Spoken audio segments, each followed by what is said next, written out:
The more than 20 Democratic presidential candidates vying for the party's nomination are preparing for or working to qualify for the next primary debates.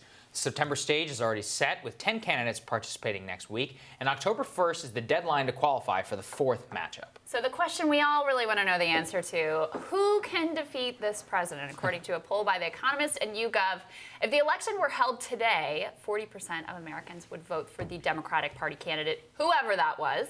37% would re-elect President Trump. But who will that nominee be? In his book, The Stakes, 2020 and the Survival of American Democracy, Professor Robert Kuttner argues Americans must elect a truly progressive president in the vein of FDR. And he joins us now to discuss the book and explain his stance. Professor, great to see you. Thanks for having me. So, easiest question of all, why'd you write the book now?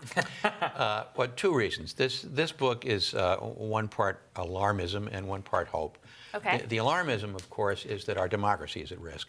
Trump has discovered ways of abusing latent executive power to govern as something close to a dictator. And if it were not for the parts of the so-called deep state that were still alive and well, he would be governing as a full-blown dictator.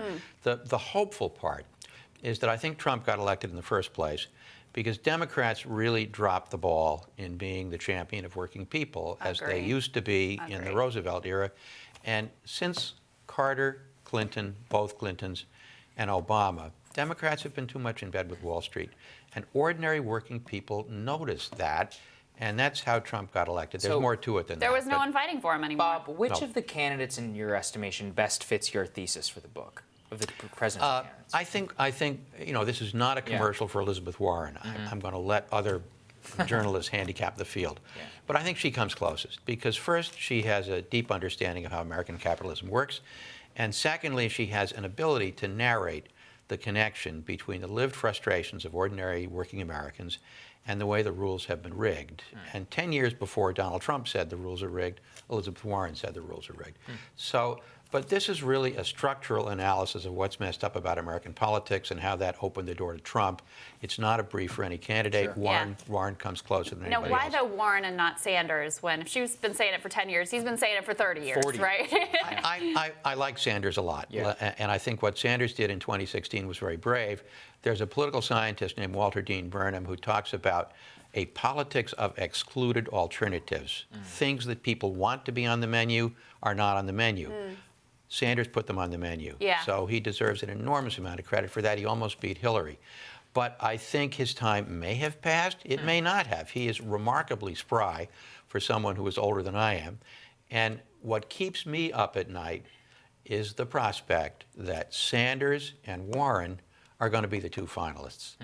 And, you know, talk about an embarrassment of riches. I mean, I've been waiting all of my life for an effective progressive to get the Democratic nominee. I think that's a real problem. And I think if Biden continues slowly cratering, which I think is going to happen, I mean, if I were the corporate wing of the Democratic Party and Joe Biden were my horse and I did not have a plan B, I would be extremely nervous. But Robert, you know what's interesting is that a lot of the corporate wing in the Democratic Party, even though Elizabeth Warren hasn't been directly courting them, has actually lined up behind Elizabeth Warren. I mean, her cups are selling out in the Hamptons. The higher you go up on the income scale, the greater support you find for her. The higher you go up on the education scale, the greater support you find for her. Why do you think there's such a comfort level there? Well, I think I'm going to be a little bit facetious here. I think educated people like Elizabeth Warren because they're educated and they've studied the issues. But if you differentiate Wall Street Democrats from educated people generally, I would be really nervous if I were Goldman Sachs at the prospect of Elizabeth Warren being president because she spent her entire career trying to limit the abuses of Wall Street. And even if they, can I say, suck up to her, even if they try to ingratiate themselves with her, she's not going to cave. She's tough as nails. She's not going to moderate her position in order to get Robert Rubin to support her. Tell us a little bit about your structural analysis of the situation right now, because I'm actually probably with you whenever it comes to that. What is it, the conditions that you think that have been set within the structure of our economy over the last 30 years that has led us to this moment right now? I think Wall Street has gotten more and more and more power. And I think the whole globalization story, that it's good for working Americans if we just let multinational corporations move everything offshore, cut separate deals with China, The story that that's good for the economy as a whole is just wrong. Yeah. It's been disproven by events. And what happened, it seems to me, was that you had a 30-year period after the New Deal where capitalism was nicely regulated in the public interest. And so after the war for 30 years, the economy not only grew, but it grew more equal. And labor unions were stakeholders, and working families could afford homes in good school districts on one paycheck. And higher education was free at public universities, as it has been since Lincoln.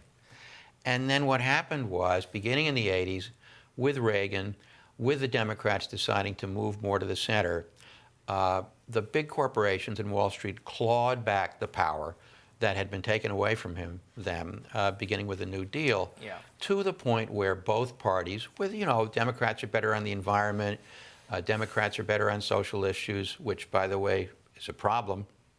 I'll come back to that in a second.